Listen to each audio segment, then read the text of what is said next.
দুটা না এখানে আপনাদের কাছে হয়তো একটা চলে গেছে, আপনারা দেখতেছেন সবগুলি আমি বলবো না।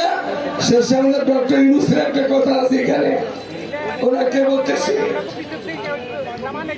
ডক্টর ইউনূস সরকার ঘোষিত 17 অক্টোবর লালন তিরোধান দিবস বাতিল করতে হবে।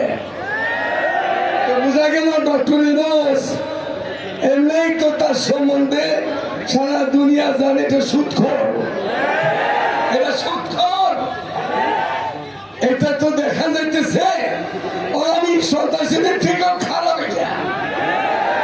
এখন তাকে বলতেছি আপনি যে অক্টোবরের 17 তারিখে তিরোধানের বাতিল চাইতেছে তা আপনি তার পক্ষে আছেন। আমি 7 নম্বর সংরক্ষণের আমল নিয়ে কুষ্টিয়া গেছিলাম। কুষ্টিয়ার মহাসড়কে একটা ছবি দেখছি, যেমন এই মূর্তিটা কার বলে, এটা বাউলের মূর্তি। আসল সাইজি যে বাউল ওর মূর্তি লালনের মূর্তি। এখন ওই লালনের পূজা হয় প্রতি বছর সেখানে, আর আমাদের সরকার বাহাদুর সেটাকে অনুমোদন দেয়। এই সরকার তো আমরা চাইছিলাম না, এরকম নাস্তিক সরকার, মোটা সরকার তো চাইছিলাম না। দেশ স্বাধীন হয়েছে নতুন করে ভালো সরকার চাইছিলাম। আজকে বলবো যে মনের কথাটা, বাংলাদেশের মাটিকে আমাদের মালিকদের যেহেতু মালিকদের ঘটনা এটা আমি মনে করি প্রয়োজন যদি হয়েই যায় 64 জেলাতে একই টাইমে লক্ষ লক্ষ লোক প্রতি জেলাতে পারলে সমস্ত বাতিলের বিরুদ্ধে সমাবেশ করবো আমরা। এরপরে মালিকদের কর্মকর্তাদেরকে বলতেছি, আপনারা হয়তো শুনতেছেন না, আপনারা লোক রাখছেন, তারা শুনতেছে, আপনারা শুনে রাখেন।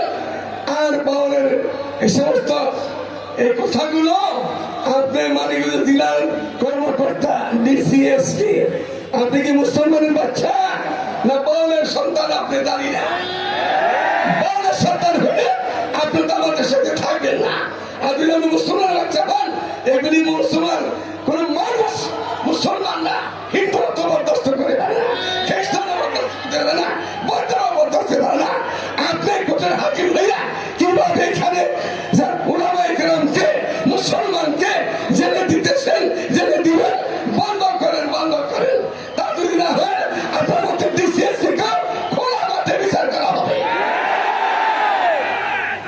কি মনে করছেন বাংলাদেশ আলমুলমার দেশ, বিধ্বংসের দেশ, ওয়াসিদাসের দেশ, তাবলীগের দেশ, আমাদের ইসলামের দেশ?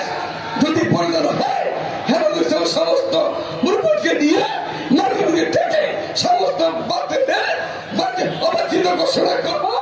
সরকার যদি ভালো থেকে ভালো রাখতে চাও, সুন্দর হয়ে যাও, ভালো হয়ে যাও, ভালো দিন না ভালো করে দিব বলে এতটুকু কথা আমার কাছে আজকে এগুলি পড়তে লজ্জা লাগে, শরম লাগে। ডিসি সাহেবকে বলে যেতেছি, এসপি সাহেব, ওসি সাহেব, মুফতি সাহেব, এটা একটু পড়ে দেখছেন, বলেছি চুটাই আপনার বিপক্ষে। আল্লাহর জাত দিয়া, রসুলের জাত দিয়া, মক্কা শরীফ নিয়ে, নামাজ দিয়া, রোজা দিয়ে, হাজ দিয়া, জাকাত দিয়ে সব হাত দিছে, সব জায়গায় হাত দিছে। এই হাতগুলিকে ভেঙে ফেলতে হবে, না পূজা এইগুলাকে মূর্তির মতো করে আইতে হবে।